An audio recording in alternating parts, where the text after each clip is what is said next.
Damos as boas-vindas e agradecemos a presença do Padre Manuel Mendes, muito obrigado, o Padre Carlos Carneiro, muito obrigado, o Padre António Bacelar. Na história ficaram trios famosos, muitos. Por exemplo, assim de memória, aquele trio espetacular do Plácido Domingo, do Carreras e do Pavarotti, que ainda continuamos a ouvir. Hoje vai acontecer uma coisa parecida. Não cantam, mas no fundo aquilo que esta manhã também meditámos com o Sr. António Couto, a palavra que se faz vida e que se faz fogo, mas também a vida e o fogo que se deve fazer palavra, não é? Que se transforma em palavra, em partilha, em testemunho. E por isso estamos todos muito receptivos a este momento.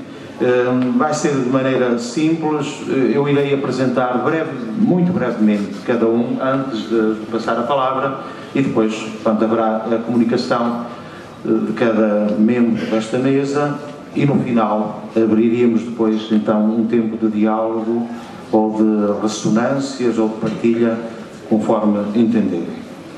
Então, iríamos começar pelo Padre Manuel Mendes, Manuel António dos Santos Carvalho Mendes, faltava aqui, nasceu a 21 de julho de 1962, eu sou mais velho uma semana, mais ou menos. Mais novo uma semana. Natural de Passos de Sousa, Penafiel. A ordenação presbiteral foi a 9 de julho de 2000. É padre da Diocese do Porto, mas ao serviço da obra de rua, ou obra Padre Américo. É vice-apostolador da causa de beatificação do servo de Deus, Padre Américo. E ele vai, neste painel que tem como título Ser Padre, um modo profético de viver, vai falar-nos e partilhar da sua experiência sobre a pobreza. Bom dia a todos. Eu alterei o título, sou assim um bocado maroto, Ser Padre, Pobreza e Serviço aos Pobres. Começa com o Padre Américo, tinha de ser, não é? Oh, quem me dera morrer tão pobre que a minha mortalha haja de ser mendigada. Com alegria dissemos sim ao desafio amigo de D. António Augusto, Bispo Auxiliar do Porto e Presidente da Comissão Episcopal de Vocações e Ministérios, para participar neste interessante simpósio do clero, sob o tema o Padre, Ministro e Testemunha da Alegria do Evangelho, com uma partilha simples e vivida sobre ser padre, o modo profético de viver. Confessamos que o apelo foi irrecusável pelo nosso grande amor à Igreja, porém muito longe do que seria expectável. Cada vida é um ponto de vista sobre o universo. É inquietante e reconfortante participar num auditório sacerdotal tão vasto e exigente, com padres sábios, muito empenhados, sobrecarregados e diversificados nos seus modos de vida presbiteral, experimentando tantos e quantos indizíveis sofrimentos e grandes alegrias. Bem-ajam e saúde. Neste sentido, e grato testemunho presbiteral, como ministro e testemunha da alegria do Evangelho, melhor seria falar só e sempre do pobre de Nazaré. Certo é que o lume da lareira é a escola de todos os tempos, a escola da verdade, onde se criam e alimentam as almas sinceras, sublinha o Pai Américo. Sendo oriundos dos campos férteis e verdejantes do Sousa, de antiga evangelização beneditina, desde tamanhinho, que tivemos a enorme felicidade de viver numa família cristã, sendo nossos pais, Júlio e Emília, luzeiros e amigos dos pobres, assíduos na sua visita domiciliária no carisma vicentino, ajudando-os e promovendo-os. Mais tarde, o servo de Deus Padre Américo é para nós uma referência incontornável pela sua paternidade sacerdotal e como grande figura da Igreja em Portugal no século XX, amigo de Deus e servo dos pobres. depois de resposta tardia ao mestre e recebido pelo bispo do Porto, Dom Júlio, bem-aja, de grata e saudosa memória, percorremos desde 93 com muita alegria o nosso itinerário de formação nos inesquecíveis seminários do Porto, Bom Pastor e Seminário Maior de Nossa Senhora da Conceição. Bela cidade granítica calculada como inicial desde 74. Anos quentes, aqui presentes. Com o Oceano Atlântico no horizonte, vai para 2 décadas que deixamos os bancos da Sagrada Teologia. Na Igreja, a comunhão de vocações, são imprescindíveis os cristãos ordenados. As doutrinas do Segundo Concílio do Vaticano e da exortação apostólica Dar-vos ei pastores confluem na identidade do ministro ordenado desde a perspectiva do pastor, pela ligação ontológica específica que une o presbítero com Jesus Cristo, sumo sacerdote e bom pastor. É reconhecida a profundidade bíblica do termo pastor, embora na tradição católica tenham feito história as designações sacerdote e presbítero. A experiência histórico-salvífica de Moisés e David demonstra que foram chamados do ofício de pastorear ovelhas para serem pastores guias de Israel, tirando da opressão do Egito e conduzindo através do deserto para a terra prometida. Eu bem vi a opressão do meu povo que está no Egito e ouvi o seu clamor diante dos seus inspetores. Conheço, na verdade, os seus sofrimentos. O título de pastor é aplicado expressamente por Jesus, pastor e servo, revelando a sua identidade. Eu sou o bom pastor. E está em conexão com dar a vida pelo rebanho. A bondade do pastor advém da sua condição de servo. A missão principal do pastor é o cuidado pessoal e misericordioso do seu povo, guardando-o como a menina dos seus olhos. Jesus inaugura o reino de Deus fazendo-se pobre e servo e entregando a sua vida. O amor de Jesus é testado pelo lava-pés, assumindo o serviço mais humilde para a salvação de todos os homens e que os discípulos são convidados a imitar. A adesão pessoal a Jesus Cristo exprime-se na vivência dos conselhos evangélicos. Obediência, castidade e pobreza. Que o presbítero é chamado a viver como expressão do seu amor pastoral pelos irmãos. O ministério presbiteral visa a construção da comunidade cristã à imagem de Jesus Cristo, pastor da Igreja, chamando cada uma das suas ovelhas pelo seu nome. O primeiro dever dos presbíteros é anunciar a todos o Evangelho de Deus, encontrando a sua consumação na celebração da Eucaristia. Devem cuidar de cada fiel, seja levado no Espírito Santo a cultivar a própria vocação segundo o Evangelho. Importante, são devedores de todos, mas têm como recomendados a si de modo particular os pobres e os mais fracos. A fé bíblica nasceu pelos pobres, entre os pobres e para os pobres, pelo que os pobres são um lugar teológico preferido por Deus. No Antigo Testamento, Deus elegeu um povo miserável, como explicou Moisés. O Senhor se agradou de vós e vos escolheu. Vós até eres o mais pequeno de todos os povos. São muito concretos os testemunhos incómodos dos profetas, como Jeremias, já aqui falava, Isaías e Amós. Julgava a causa do pobre e do humilde e tudo lhe era favorável. Não é isto conhecer-me? Eu não era profeta, nem filho de profeta. Era pastor e cultivava sicômoros. O Senhor pegou em mim quando eu andava atrás do meu rebanho e disse: vai e profetiza ao meu povo de Israel. O culto de Deus, diz Isaías, é repartir o teu pão com os fomeados, dar abrigo aos infelizes sem casa, atender e vestir os nus e não desprezar o teu irmão. A opção de Jesus pelos pobres é bem evidente e determinante. Nas aldeias daquele tempo vivia um povo pobre de camponeses e artesãos, sujeitos a trabalhos duros e tributos pesados. Dessas pessoas humildes, privadas do necessário para viver, são os primeiros para Jesus. Os últimos serão os primeiros. O Espírito do Senhor está sobre mim, porque me ungiu para anunciar a boa nova aos pobres. Esta é a mensagem da primeira bem-aventurança na versão de Lucas. Bem-aventurados os pobres, porque vosso é o reino de Deus. Jesus é um pobre que fala convictamente aos pobres. Na parábola da ovelha perdida, prefere a que se perde que a encontrar, sendo a mais querida porque se perde. Jesus restabelece assim o equilíbrio pessoal e da comunidade. É como o amor de uma mãe, da senhora que lá está em casa. Quando eu saí de casa, o António da Costa, não haja confusões, o António da Costa, que é da Almada, estava com o olho inchado, a jogar futebol, foi uma abelha que me picou. Às vezes picam-nos muitas abelhas. É verdade. Vamos ver. Vamos ver. Vai ao médico, com certeza. Estava triste. Saí de casa com o António da Costa a chorar. O amor de uma mãe é a mãe. Se inventarem um mundo sem mães, terei de emigrar. O amor de uma mãe é um sinal muito expressivo do amor de Deus. E a sua preocupação maior é por um filho em desgraça. Cartas que nós recebemos dos estabelecimentos prisionais. Senhor Padre, não ouvi nada. Agora estou arrependido. Jesus fez-se pobre por amor aos pobres, cuidado, não pela pobreza. Pois Deus ama todos os seres humanos.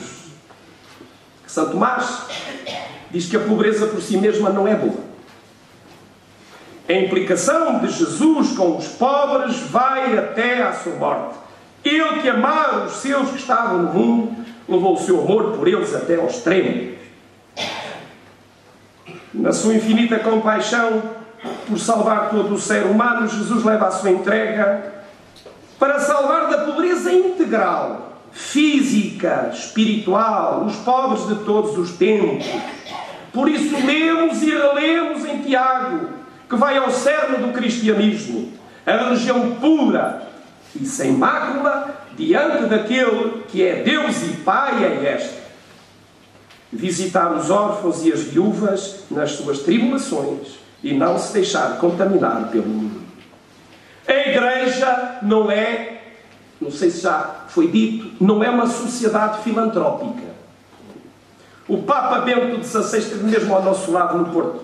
Grande homem, grande sábio, grande Papa. Diz assim: o amor será sempre necessário, mesmo numa sociedade mais justa. Não há qualquer ordenamento estatal justo que se possa tornar supérfluo o serviço do amor. Quem quer desfazer-se do amor, prepara-se para desfazer do homem enquanto homem.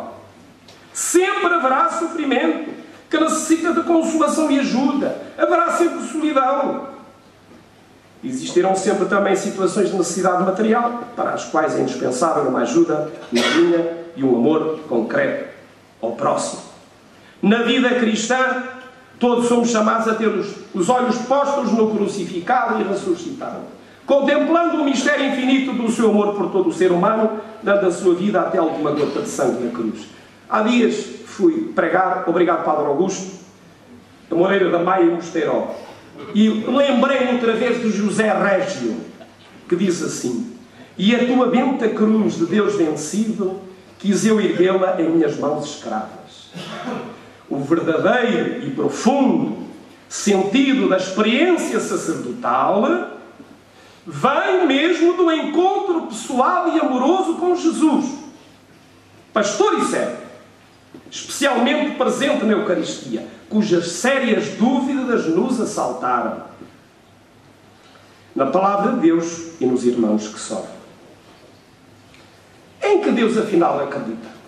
O Deus de Jesus Cristo é o Deus libertador do sofrimento, da enfermidade, do pecado e da morte. O nome de Deus é Misericórdia. Papa Francisco. A centralidade da misericórdia divina tem sido assinalada por outros pastores, como São João XXIII e Bento XVI. O Deus de Jesus Cristo toma sempre a iniciativa de se pôr ao serviço da vida, em especial a vida humana ferida. Só uma pequenina anedota verdadeira. Há dias estava lá uma ovelha muito doente e o médico já estavam a segredar a eutanásia. Eu fiquei logo em pulgas, não é? Nem para as ovelhas.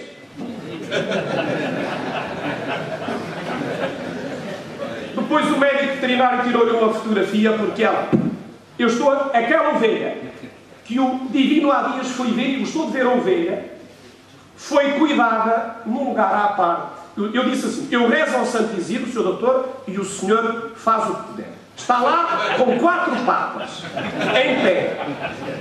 O Sr. Dom Virgílio já lá foi. Muito obrigado.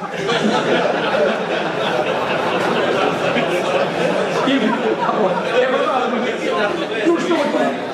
Se fosse para mentir, ia-me embora, não é? É como eu digo nas igrejas, quem não tiver pecados, vamos todos embora. Ora bem, há um teólogo evangélico, que é um espetáculo, eu não sei dizer o nome, e triste, diz que foi vítima do nazismo. Só um Deus que sofre pode salvar-nos, pode ajudar-nos. Eu vi também, na Diocese de Coimbra, foi bem, boa chamada, Tomás Ali, que acho que é assim que se diz, que disse assim, ao tocar nas feridas do mundo, tocarmos em Deus. Foi isso mesmo, é tão esquecido. Eu recordo-me com o Vicentino e com a minha... Frederico Ozanam, aos 23 anos, escrevia assim, só vemos, 1836, não foi há muito tempo, só vemos a Deus com os olhos da fé, e a nossa fé é tão débil, mas os pobres vemos com os olhos da carne. Podemos pôr o dedo e a mão nas suas chagas, e as marcas da coroa de espinhos veem-se nas suas frontes. Vi hoje o António da Costa, não haja confusão. Os pobres são para nós a imagem sagrada do Deus que não vemos. É verdade, numa sociedade na qual Deus está ausente, dizia Papa Bento XVI, autodistrai-se. Sim.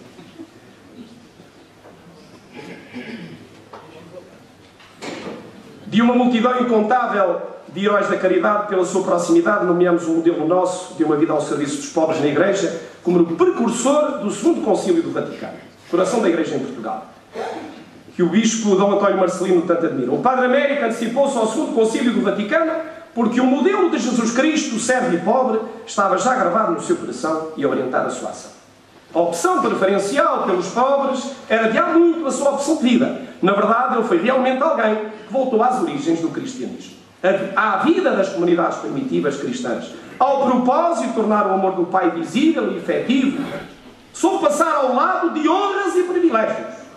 O Padre Américo foi amigo dos pobres desde pequenino, e como homem feito, em Galegos, Passo de Sousa, Porto, Moçambique, Coimbra. O pobre é a minha glória, por eu sou conhecido e naturalmente amado. Nasci com esta devoção. Os pobres também são os meus amigos devotos, são as minhas testemunhas de defesa. Hei de topar muitos deus no derradeiro momento da minha vida. Os pobres têm-me livrado e livram-me sempre do mal. Revelou-se um grande devoto de São Francisco. Não queiras 2 túnicas. Francisco ouviu, Francisco de Assis, e não se enganou. Ele fez voto de pobreza, que não era obrigatório, em nome e por amor de nosso Senhor Jesus Cristo, o grande mendigo que me tem acumulado riquezas sem conta, nem medida, declaro solenemente, humildemente, que nada mais desejo possuir, nem saber, nem pregar, senão a verdadeira riqueza que o mundo ignora, que se chama altíssima pobreza do meu Senhor Jesus Cristo. No serviço aos pobres, famintos, sem vestuário, enfermos, sem casa digna, reclusos, abandonados, então em Coimbra e depois no Porto e Portugal inteiro, confessou: fiz um dia voto de pobreza para acudir a tempo e horas à miséria dos meus irmãos, alistando-me na maré, na aula do sacerdócio, para ser em tudo milícia de Jesus. Pois muito bem, em vez de ser guia de livre trânsito, tem sido para mim ferrete neste mundo o meu caráter sacerdotal. Dá pena. Como o recoveiro dos pobres e com os exemplos marcantes de Vicente de Paulo, João Bosco e João de Deus, sentiu vivamente as angústias dos seus irmãos mais sofredores. Olhai esta frase de antologia: o amor do pobre, pela sorte dos pobres, toca às raias da santidade. Um dia vi-me nas ruas da Baixa de Coimbra aflito, com um recém-nascido nas mãos. Logo a qual de uma viúva, com 7 filhos, um de peito, que perderam ontem o seu marido. Oh mulher, você não pode. Posso, que tenho 2 peitos. Diz assim: sempre que for necessário, saiam a mendigar de porta em porta e recebam por amor de Deus tanto o sim como o não, também com licença dos bispos, vão pelas igrejas e apresentem-se ousadamente como padres, senhor e nem padre, sabendo que a eficácia da palavra que faz estremecer as almas, é do seu testamento, 1949, provém não deles, mas sim da total concordância entre o que dizem e o que realmente são. Olhai isto. Não compreendem que a obra não seja subsidiada pelo Estado. e oferecem-se para buzinar em Lisboa à porta dos ministérios a favor dela. Não buzinam, que eu não deixo.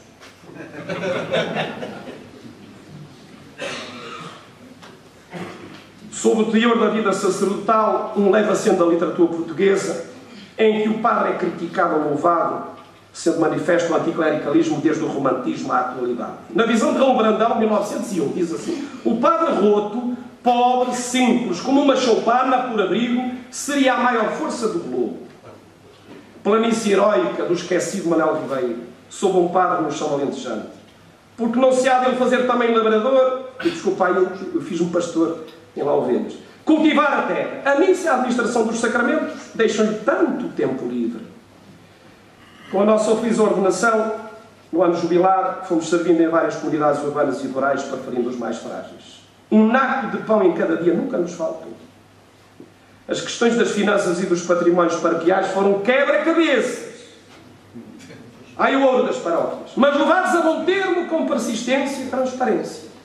Eu não sei se posso dizer isto. E o que diriam neste tempo os profetas e o pobrezinho de Assis sobre o paganismo. E há dias no amigo do povo. Parabéns, Padre. O paganismo das festas pseudo-religiosas. Entretanto, a nossa tarimba enverdou por mandato do bispo da nossa diocese pela missão com pobres. E avançando, a par, vamos concluir. Reconhecemos que tem sido uma entrega de vida exigente e um exercício verdadeiro da paternidade com momentos duros e felizes, apoiados por uma mãe de família e bons colaboradores, com um espírito eclesial e sem subsídios, no acompanhamento de dezenas de rapazes pobres, orientando-os no seu saudável desenvolvimento humano e espiritual, para que realizem os seus projetos de vida. A assessoria segura, em vários domínios, é uma evidente mais-valia, sendo de notar a gratuidade de alguns serviços prestados. É por demais evidente que vão sendo múltiplas as burocracias a ultrapassar com perseverança e esperança, sem desesperar longas horas em salas de espera. Escolas, hospitais, tribunais, serviços estrangeiros e outros ais que os processos são confidenciais. Uma boa parte destas crianças e adolescentes tiveram de deixar a África à procura de melhores dias. Também tem sido prioritário o auxílio de famílias estruturadas e privadas de cuidados básicos nas periferias, procurando conhecer as suas pobrezas e servindo-os com pequenos gestos, animando-os sempre com ajudas concretas e discretas do que recebemos pela providência divina. Se levar um quilo de arroz, nunca me fizeram mal na mão. Na nossa pregação, o caiado, e não só. Mas os pobres não têm deixado de ser os nossos senhores. O nosso grito, por vezes, ainda há dias mandaram calar, por vezes também é silencioso. Ai, o bispo Vantuano, preso por ser cristão. Observamos algumas intenções. Por vezes não quer deixar espaço à gratuidade. Qualquer atividade tem que ser tutelada e traduzida em papelada seca e peca, relatórios e mais relatórios. Questionamos seriamente sobre os motivos que levam a olhar a ação eclesial como tendo de ser de filiais seguidistas, em que a cruz e a fé em Jesus não podem ter lugar. Em algumas ocasiões, restará o sacrário da consciência e o silêncio, nomeadamente na promoção da pessoa humana pobre e frágil. Por este andar, não sei se está escrito, se for reduzido à pura técnica, é mesmo preciso ser doutor em pauperologia para se dar uma malga de caldo a um pobre ao nosso lado, que nos enriquece e faz descer. Ai de vós, escribas e fariseus hipócritas. Parece-nos que, de forma subreptícia, há a intenção de remeter os cristãos para outras catacumbas e algemá-los com subsídios na solidariedade, melhor, caridade. Quando na Igreja se é dominado pelo poder, deixa de ser profética e não mostra o rosto do verdadeiro Senhor. Na dolorosa separação entre a Igreja e o Estado, há mais de 100 anos, foram firmes e sujeitos ao exílio vários pastores, como o venerável Dom António Barroso.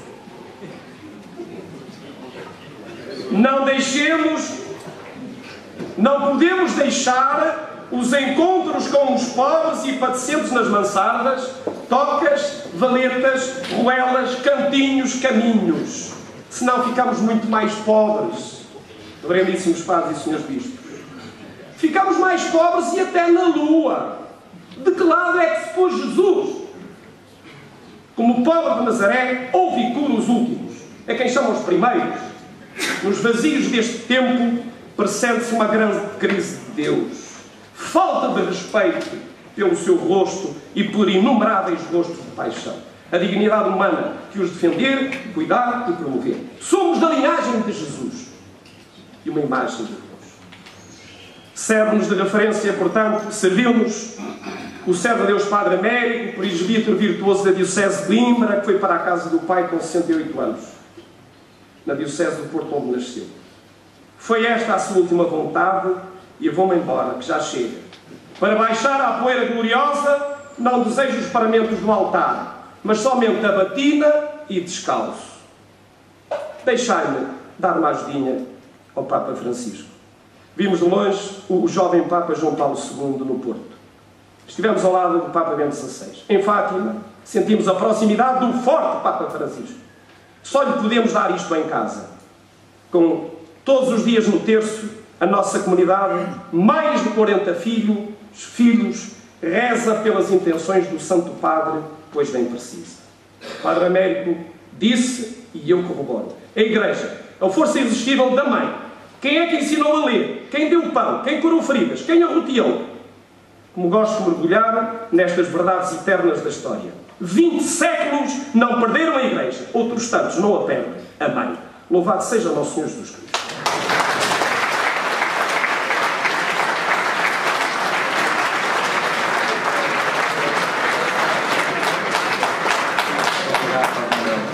Muito agradecido pelo fogo que saiu da sua boca e das palavras e do testemunho. E peço desculpa de estar aqui a mandar calar, mas é a minha missão. É a minha missão. Então, ouviríamos agora com muita atenção o Padre Carlos Carneiro, que nasceu em 1961, natural da bela cidade de Vila do Conde, distrito do Porto, da Arquidiocese de Braga, para que conste, está sobre Jorge depois. É o 8º filho, maravilha. Jesuíta desde 1982, ordenação presbiteral em 1995, já foi mestre de noviços, tem-se dedicado à pastoral universitária e juvenil e vive no Porto, onde é diretor do Centro Universitário de Jesuítas. Então, seria o momento de, depois desta meditação sobre a pobreza, deste testemunho, agora sobre a obediência. Quando ser padre, um modo profético de viver é a obediência.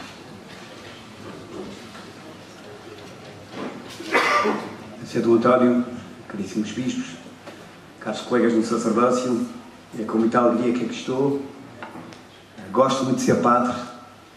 Estes tempos que temos vivido tem-me ajudado ainda mais a saborear esta graça recebida, esta ordenação inacabada a que todos somos chamados e que, de facto, por graça, mais do que por virtude, somos desafiados diariamente a exercer, a viver, com as coordenadas do próprio Senhor Jesus, para sermos fiéis ao Pai.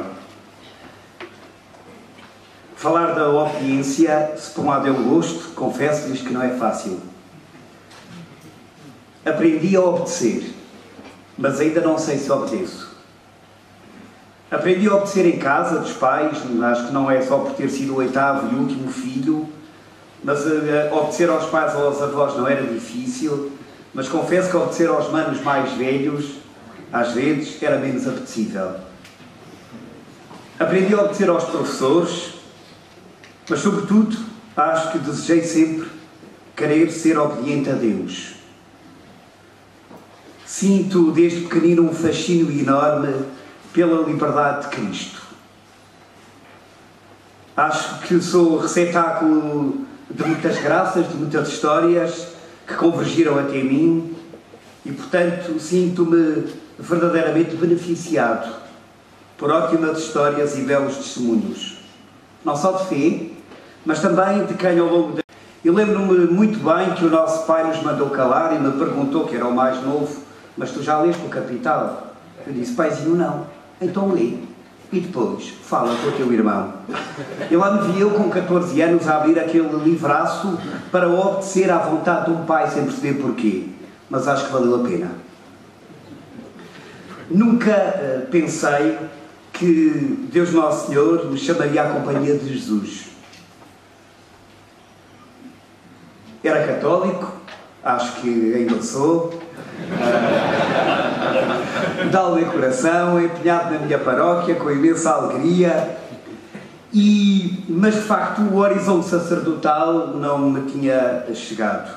Mas havia uma vontade enorme de ser fiel ao Senhor. E não sei se foi a obediência mais difícil, mas por uma história longa que não vou aqui contar, em 1982 vi-me aos pés de Sua Santidade João Paulo II, que me perguntava: mas tu o que é que queres fazer à tua vida e ao teu futuro? Eu disse-lhe que não sabia, mas que pensava em ser padre, e a companhia de Jesus foi-me sugerida por ele no Monte do Sameiro, em 1982.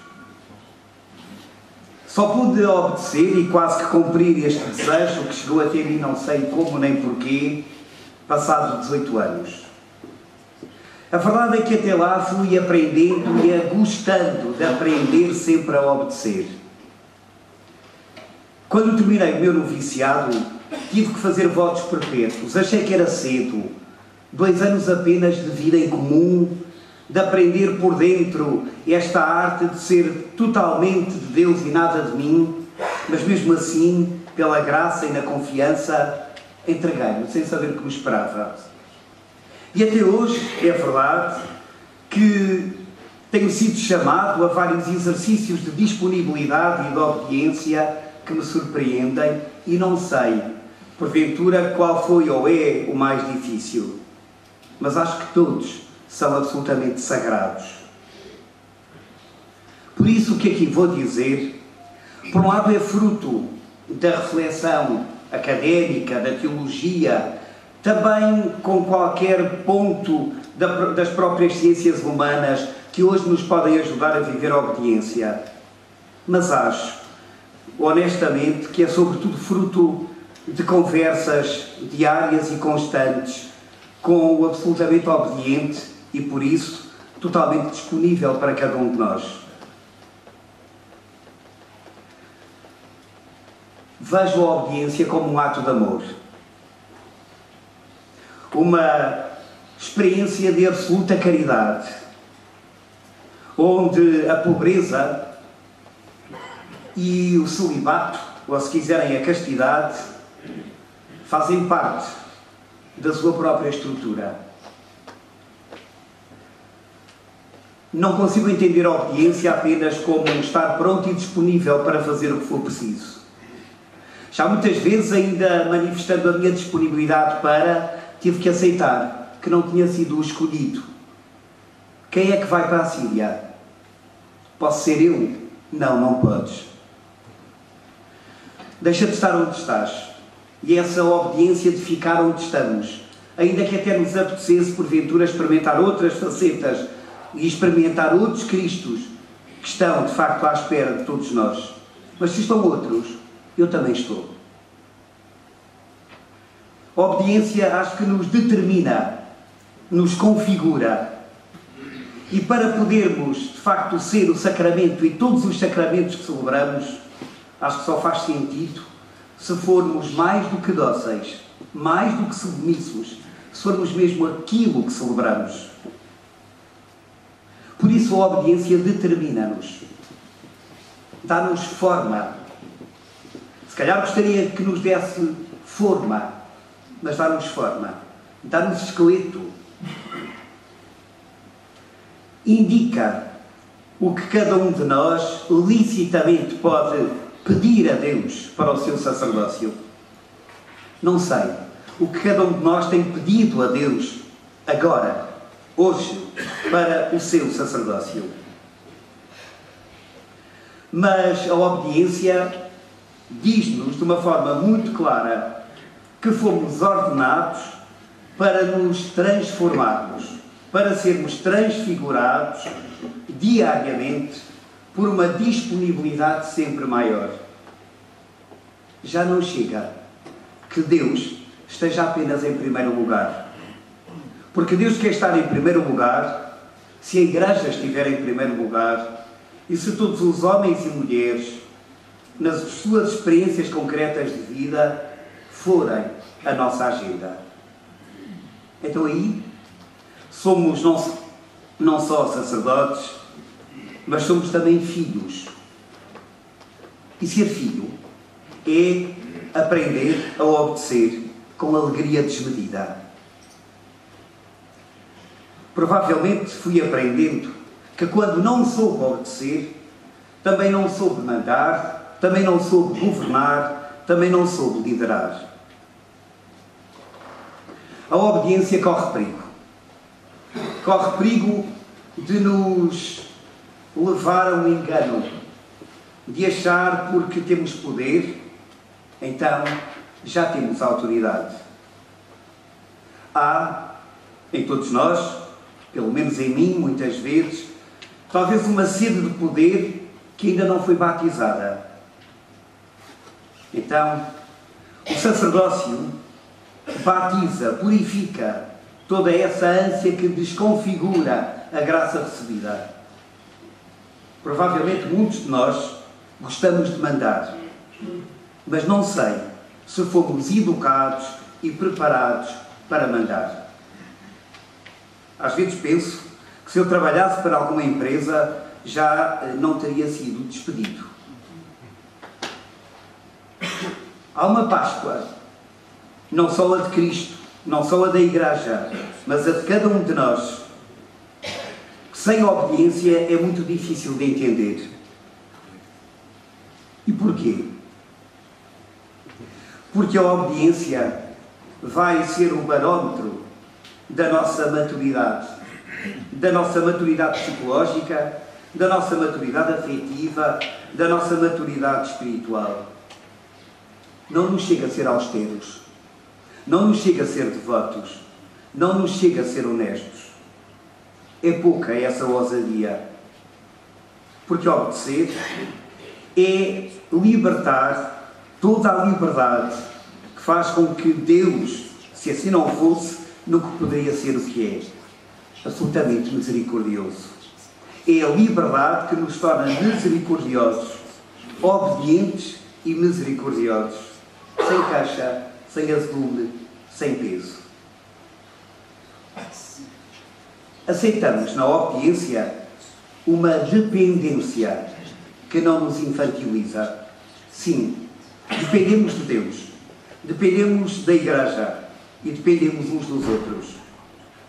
Somos irmãos em dependência e por isso, de facto, podemos viver e ser para os outros aquilo que até nem conseguimos ser para nós. Não sei se nos é assim tão evidente e se a Igreja não nos recomendasse alinhar nessa promessa ao Bispo e aos seus sucessores, no meu caso concreto, ao meu legítimo superior, não sei se era evidente que na minha liberdade eu escolheria ser obediente, mesmo que não me tivessem pedido. Seríamos castos, mesmo se não nos tivessem pedido. Seríamos livres, mesmo que não nos tivessem pedido. Seríamos pobres, mesmo que não nos tivessem pedido. Como é que poderíamos ser ou não ser aquilo que a Igreja é? A obediência faz-nos descobrir uma verdade que não é nem gloriosa, nem dolorosa. É uma verdade luminosa. Tu, Padre, eu, Padre, não sou o centro. Tu, Padre, não és o altar. Eu não sou o altar. Sou um outro que, à imagem de Cristo, abraça o altar. Também se faz pão no altar. Também traz todas as migalhas do mundo para o altar. E também quer que o altar esteja no centro, esteja presente, seja ele também mundo. Por isso, toda a liturgia deve ser cuidada, Mas mais do que cuidada, ela deve ser profundamente verdadeira. Muitas vezes não me sinto suficientemente servo, suficientemente humilde para entrar numa igreja, quanto mais para chegar ao altar. Então aí percebo que não é por mim, é pelo Senhor, é com o Senhor, que não é para mim, é para os outros. Então aí a comunhão alarga-se. Então aí a disponibilidade percebe-se como um serviço. Eu gostava, meus queridos amigos, gostava... 5 minutos. Muito obrigado. Eu gostava que a obediência me moldasse a vontade a ponto de não ter medo de ser mártir. Parece que já não chega a ser só santo, já não chega a ser só menos pecador. Chega, sim, se toda a vida é oferecida. Então aí apagam-se todas as autorreferências, apagam-se todas as inseguranças, apagam-se todos os medos, apagam-se todas as preocupações. Então a obediência abre-nos a duas possibilidades: a descobrir o verdadeiro sentido da autoridade e não ter medo de quem manda em nós, mas a confiar, a não desconfiar, a não jogar à defesa, a entregar-me a outro que pode dispor de mim. Mas a obediência leva-me também ao discernimento, que não é apenas uma ponderação, pesar os prós ou os contras, mas é abrir-me como Cristo a uma vontade que vai muito mais fundo do que o meu próprio querer. É abrir-me ao Espírito Santo, que há de dizer onde me quer, como me quer, para o que me quer. Então aí a obediência é uma escola não só de ascese, mas também de mística. Uma escola que não só batiza o poder, mas que nos abre às possibilidades que as nossas próprias possibilidades, sem a graça, nunca poderiam. Vai mais fundo do que a própria intimidade, supera o desejo de vitória e da autonomia pessoal. Então aí aprende-se, tal como Cristo, que não há medo nenhum em perder o Pai e experimentar o desafio da cruz, em perder os amigos e experimentar o silêncio dos que não conseguiram estar presentes. Mas para isto, e termino, somos todos convidados a não viver apenas daquela transparência juvenil que configurou provavelmente tanto dos nossos dias e da nossa própria formação, nos seminários, nos noviciados, na vida. Somos convidados a uma outra lisura que vai muito para além do mostrar ou esperar que façam alguma coisa de mim. Então, numa mútua confiança e numa transparência que gera verdade, cada um de nós é mais do que convidado, é integrado na própria obediência do Senhor. E toda a obediência que cumprimos, mais não é do que toda a pobreza que vivemos. De facto, só os pobres são disponíveis. Só os livres são obedientes. Obrigado. Muito obrigado, Padre Carneiro. Agradecemos esta partilha, tudo o que nos lançou também do desafio. Obrigado. Iríamos agora também fazer silêncio para escutar, para acolher o Padre António José Rodrigues Bacelar, que nasceu em 1960 em Paredes de Coura, uma terra famosa por um festival em todos os verões. É presbítero da Diocese do Porto, onde foi ordenado em 1986, após a sua formação nos seminários diocesanos e no então Instituto de Ciências Humanas e Teológicas, formação que anos mais tarde viria a completar na Faculdade de Teologia do Centro Regional da Universidade Católica Portuguesa. Após os primeiros anos de ministério, sucessivamente ao serviço do Bispo Diocesano da paróquia de Ovar e como formador do então Seminário Menor de Vilar, foi-lhe confiado o Secretariado Diocesano da Pastoral Universitária, de que foi responsável entre 1989 e 2015. Nesse âmbito, pôde também dar o seu contributo na criação e desenvolvimento do Serviço Nacional da Pastoral do Ensino Superior, a partir de 2003, bem como a nível europeu, no caminho então realizado. Entre 2013 e 2011 acumulou as funções de pároco de Santo António das Antas, não sei se era capelão do Futebol Clube do Porto, na cidade do Porto, e de 2011 a 2015 com a de responsável do Secretariado Diocesano da Pastoral da Juventude, de cuja equipa, a nível nacional, foi também membro. Na Diocese do Porto integrou ainda, em diversos mandatos, os Conselhos Diocesano da Pastoral e Presbiteral. Desde 2014 desempenha por eleição e com autorização prévia do próprio Bispo, funções de responsável a nível internacional dos presbíteros e diáconos permanentes diocesanos focolarinos, do Movimento dos Focolares, Obra de Maria, cujo centro internacional é assim membro e onde, em Grota Farata, atualmente reside, mais ou menos, vão de parte, em pequena comunidade, com outros presbíteros diocesanos temporariamente ao serviço da comunhão entre todos.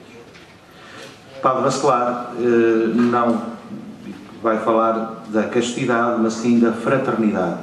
Não escaparemos da castidade, pois será Monsenhor Uriarte a tocar o assunto amanhã.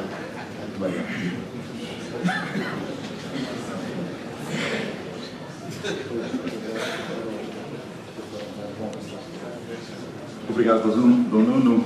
Obrigado a todos os irmãos no batismo, já que se fala de fraternidade. Quase todos penso também no Sacramento da Ordem, e uma saudação muito especial aos seus bispos e a quem, sobretudo, aqui me convidou. O padre, como ministro e testemunha da palavra com que o Dom António Couto, isto saltou já um bocadinho, com que o Dom António Couto nos ajudou a conjugar a alegria do Evangelho, tentamos dizê-lo agora em 3 palavras de tom profético. Agradeço o convite e a possibilidade assim criada deste reencontro, bem como cada uma das intervenções anteriores, e em que pobreza, pelo Padre Manuel Mendes, obediência, pelo Padre Carlos Carneiro, foram tão bem ditas. Obrigado a vocês também. Permitam-me, no entanto, que o agradecimento supere a forma e toque já o conteúdo. A reflexão que convosco agora partilho teve, de facto, como base e seu ponto inicial, 3 detalhes de enquadramento, em parte já referidos, e que não me parecem de forma alguma irrelevantes, e que por isso desde já também profundamente agradeço, porque me abriram os passos deste caminho convosco. A colocação de fraternidade em dias de aprofundamento do nosso ministério e testemunho da alegria do Evangelho. A sua inscrição em conjunto com pobreza e obediência. Ausência de classificação ou adjetivação. Fraternidade e ministério e testemunho da alegria do Evangelho. Talvez possamos também assim conjugar. A alegria do Evangelho é inseparável de uma autêntica experiência de fraternidade. E se esta assim pode acontecer entre todos os que se reconhecem filhos no Filho de um mesmo Pai, não pode não acontecer entre quantos e entre esses somos chamados a testemunhá-lo também através do ministério presbiteral. Fraternidade e pobreza e obediência.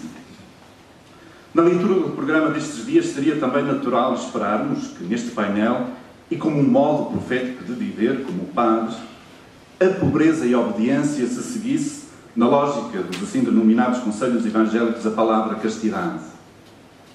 Deparamos-nos, no entanto, com a palavra fraternidade.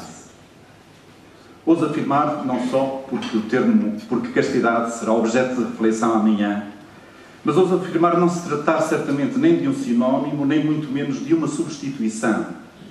mas porventura a indicação, simultaneamente alargada e aprofundada, do modo de viver e realizar a castidade para nós em celibato. E por último, fraternidade, simplesmente. Mesmo se, escrevia-me Dom António Augusto, Presidente da Comissão, me é pedida a abordagem da fraternidade vivida em contexto sacerdotal, é da fraternidade, sem mais, que se trata. Assim ela é proposta, sem adjetivos nem classificações. Simplesmente fraternidade. O que nos pode estar a dizer que, de alguma forma, a mesma nos precede como cristãos e nessa luz como homens, pessoas. E assim, concluída a introdução, este é mesmo o primeiro ponto desta reflexão, que tem apenas 4. Somos irmãos porque somos padres? Ou somos irmãos porque somos filhos? E filhos de um mesmo pai? A resposta parece-me óbvia e permite-nos sublinhar a eleição e vocação batismais como o básico e fundamental ponto de partida da vida cristã. Cristãos, irmãos, somos o antes, que é também um durante, do nosso próprio ser padre. Dilo claramente o Segundo Concílio do Vaticano, ao estabelecer as bases de uma teologia da fraternidade, elaborada, por um lado, com base na distinção, e por outro, na estreita correlação entre a fraternidade, a filialidade, perdoem-me o neologismo da tradução, e a paternidade. A fraternidade pressupõe a filialidade, e esta, por sua vez, a paternidade. Bastaria recordar que a Lumen Gentium, quer na sua definição de Igreja como um povo unido pela unidade do Pai, do Filho e do Espírito Santo, quer também no seu ser e acontecer antes de mais como um povo. E o decreto, Presbyterorum Ordinis, refere, por sua vez, no número 3, que os presbíteros tirados dentre os homens e constituídos a favor dos homens convivem fraternalmente com os restantes homens. No seu discurso aos participantes no congresso promovido pela Congregação de Clero por ocasião do 50º do referido decreto, Papa Francisco, a iniciar um vasto e oportuno comentário a esse número, sublinharia: o bem que os sacerdotes podem fazer nasce principalmente da sua proximidade e de um amor terno pelas pessoas. Eles não são filantropos, nem sequer funcionários. Os sacerdotes são pais e irmãos. A paternidade do presbítero faz muito bem. E meses mais tarde, em significativa carta ao cardeal Marco Oyer, como presidente da Comissão Pontifícia para a América Latina, escreveria: olhar para o povo de Deus é recordar que todos fazemos o nosso ingresso na Igreja como leigos. O primeiro sacramento que sela para sempre a nossa identidade e do qual deveríamos ser sempre orgulhosos é o batismo. A nossa primeira e fundamental consagração afunda as raízes no nosso batismo. Ninguém foi batizado sacerdote nem bispo, continuo a citar. Batizaram-nos leigos. E é o sinal indelével que jamais poderá ser cancelado. Faz-nos bem recordar que a Igreja não é uma elite de sacerdotes, consagrados, bispos, mas que todos formamos o povo santo, fiel de Deus. Não posso, por último, concluindo já este ponto e este propósito, deixar de notar que, relida nesta perspectiva, a exortação apostólica Evangelii Gaudium não refere a fraternidade entre ministros, mas a fraternidade de todo o povo, e abundantemente. À mesma, no entanto, voltaremos. De filhos, irmãos, a padres, capazes de ser gerados e gerar em comunidade de irmãos. Assim, e se logicamente só como filhos podemos ser e reconhecer-nos como irmãos, de modo semelhante também só como filhos e irmãos podemos ser pais, padres, capazes de gerar, porque capacitados ao ser gerados, capazes de suscitar fraternidade, porque dela também sendo fruto, capazes de amar, perdoar, dar, porque na lógica evangélica da graça, partindo da condição de amados, perdoados, dados, numa circularidade que, tendo sempre Deus como fonte, nos abre para a lei do quanto mais, tanto mais, filhos, irmãos, pais, padres. E só como irmãos de todos conseguiremos evitar paternalismos, mas só também como pais, padres, intimamente conjugados com ser filhos e irmãos, conseguiremos evitar horizontalismos. Porque talvez só a conjugação equilibrada destas três dimensões poderá testemunhar e assim de alguma forma suscitar a máxima realização da pessoa.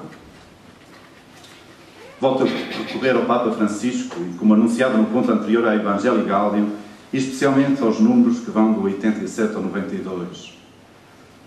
No primeiro, Papa Francisco exprime o desafio, passo a citar, de descobrir e transmitir a mística de viver juntos, misturar-nos, encontrar-nos, dar o braço, apoiar-nos, participar nesta maré um pouco caótica que pode transformar-se numa verdadeira experiência de fraternidade, numa caravana solidária, numa peregrinação sagrada. E Teobaldo, autor que sigo de perto nesta releitura, nota que Papa Francisco usa com muita parcimónia o conceito de mística, o que ainda mais valoriza às vezes em que o utiliza, sobretudo em relação à arte de viver juntos. Como faz também no último dos números da Evangelii Gaudium, aqui convocados ao afirmar o modo de nos relacionarmos com os outros, que em vez de nos adoecer, nos cura, é uma fraternidade mística, contemplativa.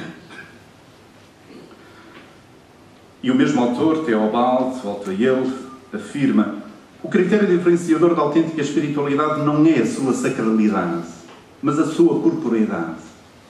Conceito presente por 5 vezes nos 6 parágrafos referidos da Evangelii Gaudium e com formas muito concretas.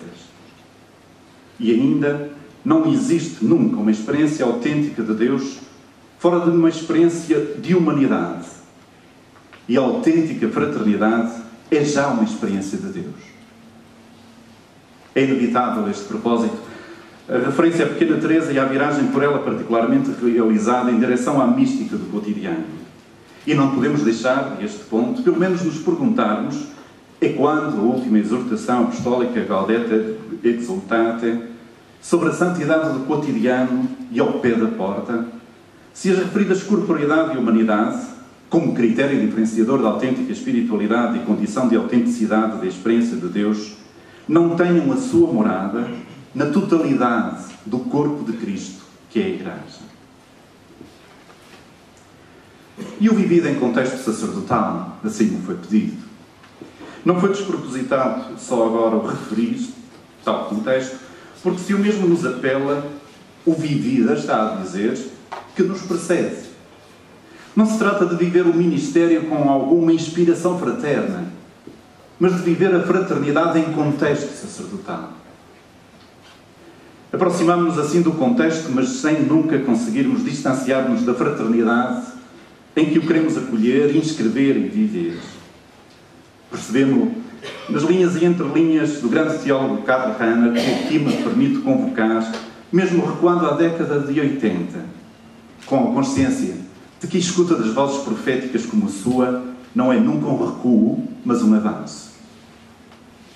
Primeiro, em obra já citada, o teólogo alemão diagnostica: frequentemente a religião e a espiritualidade cristãs foram concebidas mais como uma suportação da própria solidão, retirados com Deus.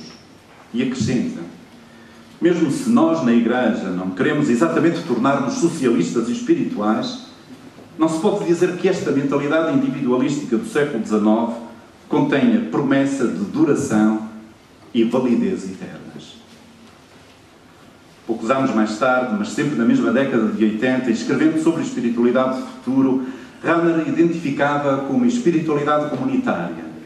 E dentre as 5 notas fundamentais com que a caracteriza, limitamos-nos a referir a comunhão fraterna, cito, onde é possível ter a mesma experiência básica do espírito como elemento peculiar e essencial da espiritualidade do amanhã. Mas o mesmo autor reconhecia também que se trata de um fenómeno que talvez se vá esboçando com clareza a pouco e pouco e do qual, dizia, nós, os mais velhos, falamos com alguma vacilação e reserva, aguardando o seu desenvolvimento. E confessava com grande sinceridade e humildade: nós, os mais velhos, fomos espiritualmente individualistas, dada a nossa proveniência e a nossa formação, mesmo se celebramos com gosto as nossas liturgias comuns como uma tarefa e um dever óbvio e objetivo. E continua afirmando ser o primeiro Pentecostes da Igreja, por excelência, a experiência do Espírito feito em comum. E pergunta-se e interpela-nos: por que não será possível algo semelhante? Porque é que outras pessoas mais jovens entre os cristãos e o clero não deveriam no futuro encontrar com maior facilidade acesso a esta experiência do Espírito realizada em comum? Creio que numa espiritualidade do futuro, o elemento da comunhão espiritual fraterna pode desempenhar um papel mais determinante numa espiritualidade vivida conjuntamente e que tem de prosseguir por esse caminho, lenta, mas decididamente. A mesma voz profética, e perdoem-me a abundância das citações de Rahner, referia-se também, e com que visão de futuro, às novas oportunidades de comunicação. Estávamos ainda na era pré-internet.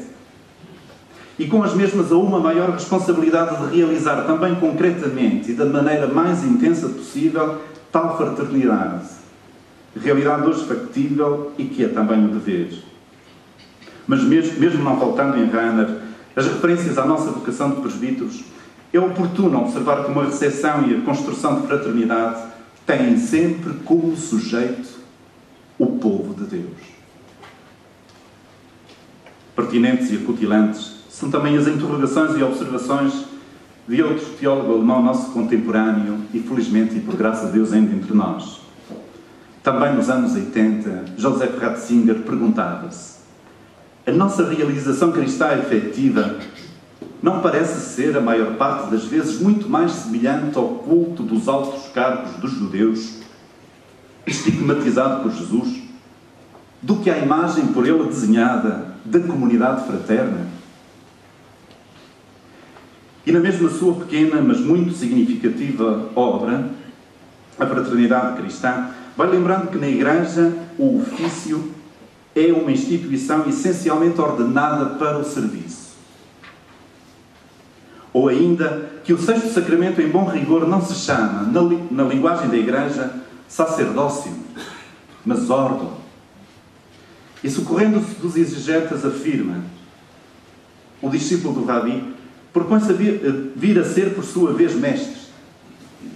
Para o discípulo de Cristo, pelo contrário, o discipulado não é um início, mas uma condição permanente de vida. Ele fica sempre discípulo. E por último, também como pater, ele permanece sempre frater. O ofício de padre é uma forma de serviço fraterno. Nada mais. 5 minutos. E alguns destes textos, sobretudo de Rahner, estávamos ainda há quase 2 décadas daquele documento, hoje tão bem citado e usado pelo Sr. Dom António Couto, de Novo Milénio Negundem.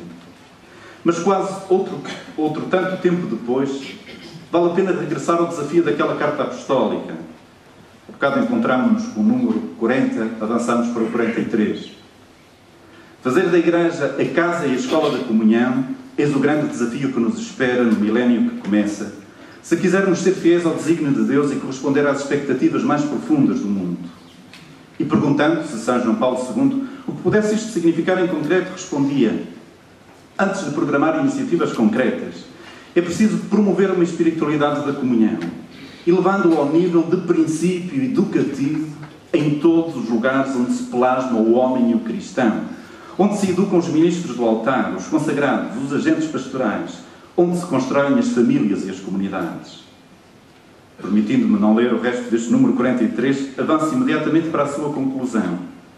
Por fim, espiritualidade de comunhão é saber criar espaço para o irmão, levando os fardos uns dos outros e rejeitando as tentações egoístas que sempre nos inseriam e geram competição, arribismo, suspeita, ciúmes. Não haja ilusões. Sem esta caminhada espiritual, de pouco servirão os instrumentos exteriores da comunhão. Revelar-se-iam mais como estruturas sem alma, máscaras de comunhão, do que como vias para a sua expressão e crescimento.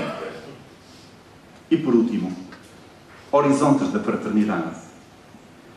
Se fraternidade, antes ainda de a declinarmos em contexto sacerdotal, a percebemos e vivemos no contexto de todo o povo de Deus, não a limitaremos nem ao âmbito de quantos vivemos irmanados no mesmo sacramento ao serviço da comunhão, mas nem sequer também àquele que nasce do batismo e nos reúne em torno da mesa eucarística. Se a Igreja de facto não vive para si mesma, a fraternidade que acolhemos e com que a tentamos edificar é dom de serviço ao serviço de toda a humanidade. Habituámos-nos particularmente nos últimos anos, e sob a luz do pontificado de Papa Francisco, a conjugar discípulos com missionários e vice-versa. É um I que vale mais do que uma simples soma ou junção. Discípulos só somos como missionários. E missionários só somos também como discípulos. À luz de quanto partilhamos, atrever-me-ia também a afirmar que a unir nos dois sentidos os dois termos está fraternidade. Dom e também empenho e inquietação na revisão de como vivemos o discipulado e a missão em contínua circularidade. Isso mesmo podemos afirmar também a partir da Evangelii Gaudium. O que Papa Francisco denomina como estilo missionário não se reduz, por isso, unicamente ao anúncio do Evangelho por parte da Igreja e de discípulos missionários a cada criatura, particularmente aos pobres. Mas este estilo implica também uma conversão, uma reforma permanente dos atores da transmissão. Conversão que se manifesta na sua saída efetiva, ou seja, no regresso a uma mística alegre do viver juntos e, consequentemente, na capacidade de reformar as suas instituições. Esta reforma interior e exterior não vem em segundo plano, não é secundária em relação ao próprio anúncio do Evangelho, mas faz intrinsecamente parte do mesmo como condição da sua credibilidade, assim como os atos de Jesus estão intrinsecamente ligados às suas palavras e vice-versa. Somente uma fraternidade mística, contemplativa, pode tornar possível uma mudança e transformação missionárias. Permite-me acrescentar que somente uma fraternidade assim vivida pode tornar possível um olhar e um diálogo fraternos a 360 graus sobre todos os homens e mulheres nossos contemporâneos, assim reconhecidos como irmãos, e que um dia nos dispusemos, e todos os dias certamente nos dispomos a servir. E que serviço maior podemos nós oferecer do que esse, o reconhecimento ativo da nossa condição de irmãos? Ao concluir este pequeno percurso, volto à gratidão pela vossa partilha fraterna, que a provocou e permitiu a vossa escuta, é também uma forma de partilha, e a 3 trilhos que nestas páginas em minutos podemos percorrer. O primeiro e mais visível é o de alguns textos relidos, sobretudo do Magistério, ou lidos nesta chave. O segundo é o do povo de Deus como sujeito, um nós eclesial, transversal ao magistério das últimas décadas, e especialmente do Papa Francisco. O terceiro é o que tantos de nós, possivelmente cada um de nós, ainda que de formas diferentes, neste sentido de fraternidade percorrerá. Quantas imagens de irmãos no batismo e no presbitério foram passando. Na Diocese de Porto, de que sou parte, noutras, no nosso país e que, por tantas circunstâncias, me foi dado conhecer, e muitas mais ainda que o serviço a que fui chamado nestes anos me permitiu contactar. Edições atualizadas do Lavapés de há 2000 anos, no serviço concreto e fraterno a colegas idosos ou incapacitados, no acolhimento e acompanhamento de outros em momentos de crise e prova, na partilha de mesa e alojamento, na introdução à vida pastoral de colegas mais jovens ou simplesmente candidatos ao ministério. E sempre que assim encontrei e encontro fraternidade atuada entre presbíteros e bispos e diáconos, encontrei e encontro comunidades paroquiais e de seminários vivas e fraternas.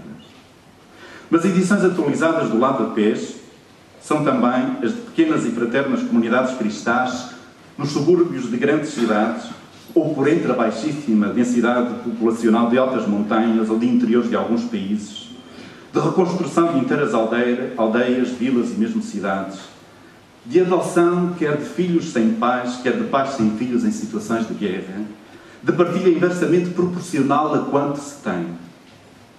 Sempre que assim encontrei e encontro fraternidade atuada entre cristãos e mesmo para além deles, encontrei e encontro, como sua fonte, mas também como seu fruto, irmãos no presbitério, gerados e assim capazes de gerar fraternidade. E concluo mesmo com palavras que, por acaso, nestas semanas me ocorreram entre as mãos de um autor italiano em peça de teatro escrita em 1943 e só mais recentemente publicada. Posso dizer-vos isto. O pouco que sei não o aprendi na universidade, mas na companhia de homens como vós. A fraternidade é a verdade sagrada do homem. O homem mutilado da sua fraternidade é uma árvore sem raízes e sem ramos, uma planta estéril. Para não morrer, é preciso recomeçar com o redescobrir a fraternidade. Vim, amigos, para vos dizer isto. É necessário, é urgente estar juntos, colocar-nos juntos, criar neste país células vivas de homens inteiros, ou seja, fraternos, defender-nos do contágio da morte. Repito-vos que é urgente. E obrigado pela vossa presença.